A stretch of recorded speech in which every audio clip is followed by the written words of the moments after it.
ইবনে মাজার একটি বর্ণনা আছে, সেটি হলো যদি কেউ মাদক সেবন করে, মাদক গ্রহণ করে এবং এর ফলশ্রুতিতে সে নেশাগ্রস্ত হয়ে যায়, 40 দিন যাবত তার সালাত কবুল হবে না, ইবাদত কবুল হবে না।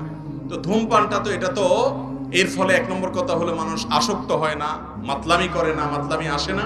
দ্বিতীয় কথা হলো যে ধূমপান এমনিতে নাজায়েজ এবং গুনাহের কথা, সেটা নিয়ে কোনো সন্দেহ নাই, কিন্তু এটা এরকম না যে এটাকে মাদকের মধ্যে ফেলা যায় এবং এর কারণে আসকারা হাদিসে আসছে শুধুমাত্র শারিবাল খামার না, মানে শারিবাল খামার বা আসকারা মদ পান করলো এবং নেশাগ্রস্ত হয়ে গেল, তার 40 দিন ইবাদত কবুল হবে না। অতএব ধূমপানকারীর জন্য এটা প্রযোজ্য না, কিন্তু এর মানে এই না যে ধূমপান করা জায়েজ কাজ বা গুনাহ হবে না, এটাও অবশ্যই না জায়েজ এবং গুনাহের কথা।